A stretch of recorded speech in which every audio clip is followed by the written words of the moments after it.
Hi friends, ఎలా ఉన్నారండి? బాగున్నారా? నేను కూడా బాగున్నాను. చూడండి, మనము పసుపు హార్వెస్ట్లో అన్ని టబ్స్ ఖాళీ అయ్యాయి కదా. ఖాళీ టిప్స్లో నేను అన్నీ కూడా పాలకూర విత్తనాలు వేసుకున్నాను. ఒక దాంట్లో చుక్కకూర వేసుకున్నానండి. ఇది వచ్చేసి పాలకూర, ఇది కూడా పాలకూర. అయితే ఇది 6th డే అనమాట. ఈ విధంగా ఉన్నాయి చూడండి గ్రోత్.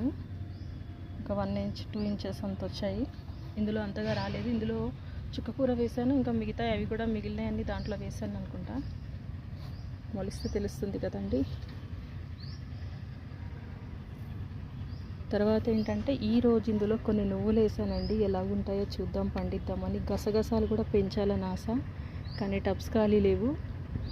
మళ్ళీ ఇదంతా ఎత్తి కొత్త పసుపు మనం నాటుకోవాల్సి ఉంటుంది కాబట్టి అవి అలాగ వదిలేసాను. కొంచెం ఎండలో మట్టి వేసేసాను. అందులో లీఫ్ కంపోస్ట్ అదంతా యాడ్ చేసి మళ్ళీ టబ్లో నింపాలండి, వేరే టబ్లో. ఇవి మార్నింగ్ ఎండ కాస్త గాలికి ఇలా ఓపెన్గా పెట్టేసి కొంచెం లైట్ ఎండ తగిలిపోయాక మళ్ళీ డ్రమ్స్ మూతలు వేస్తున్నాయి. ఎందుకంటే ఎండలు స్టార్ట్ అయ్యాయి కదండి, అందుకోసం. ఇందులో పాలకూర విత్తనాలు చూపించాను కదా, అలాగే ఈరోజే వేసిన, ఇది 6వ రోజు అన్నమాట.